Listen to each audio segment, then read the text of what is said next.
ছোট পর্দা ও ওটিটি প্ল্যাটফর্মের জনপ্রিয় অভিনেত্রী সাবিলা নূর নানা রকম চরিত্রে অভিনয় করে এরই মধ্যে তিনি প্রিয় হয়ে উঠেছেন দর্শকদের কাছে। নাটক ও ওটিটিতে তাকে দেখতে দর্শকদের ভালোই লাগে, তবে ভক্ত দর্শকদের চাওয়া তাকে বড় পর্দায় দেখা। দর্শকদের সেই চাওয়াকেই এবার পূরণ করতে যাচ্ছেন সাবিলা। এদিক সেদিক মিলিয়ে তেমনটাই ধারণা করছেন অনেকেই। নাটকের কাজ কমিয়ে দিয়েছেন অভিনেত্রী, আর সেজন্যই ভক্ত দর্শকদের মনে দানা বেঁধেছে প্রশ্ন, তাহলে কি নাটকের কাজ কমিয়ে দিয়ে সিনেমার প্রস্তুতি নিচ্ছেন তিনি? দেশের সংবাদ মাধ্যমের খবর, চলতি বছরই আসছে সাবিলা নূরের নতুন চলচ্চিত্র। সম্প্রতি একটি প্রদর্শনীতে অংশ নিয়েছিলেন এই অভিনেত্রী। সেখানে নিজের চলচ্চিত্র নিয়ে সাবিলা নূর বলেন, নতুন একটি চলচ্চিত্রে দেখা যাবে, অতি শীঘ্রই এর ঘোষণা আসবে।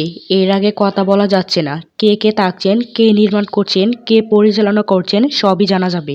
সাবিলা দাবি করেন, চলচ্চিত্রের প্রস্তুতির জন্যই কমিয়ে দিয়েছেন নাটকের কাজও। আগের চুক্তিগুলোর জন্যই ছোট পর্দার কাজগুলো করছেন, তবে তার পুরো মনোযোগ এখন সিনেমায়। বর্তমান সময়ে চলচ্চিত্র প্রসঙ্গে সাবিলা নূর বলেন, প্রতি ঈদেই ভালো ভালো সিনেমা আসছে। এটা আমাদের শিল্পীদের জন্য খুব ভালো একটা খবর।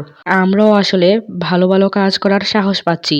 ইতিমধ্যে বড় পর্দায় বড় কাজে পাওয়া গেছে অভিনেত্রী সাবিলা নূরকে।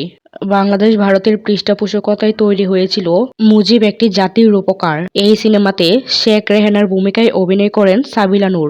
মুজিব একটি জাতির রূপকার সিনেমার মাধ্যমে বড় পর্দায় অভিষেক হচ্ছে সাবিলা নূরের। দর্শক, সাবিলা নূর কি বড় পর্দাতে নিজের জায়গা তৈরি করতে পারবে, নাকি আফরান নিশোর মতো একটি সিনেমা করেই হারিয়ে যাবে? আপনাদের কাছে কি মনে হয় তা অবশ্যই কমেন্ট করে জানাতে ভুলবেন না।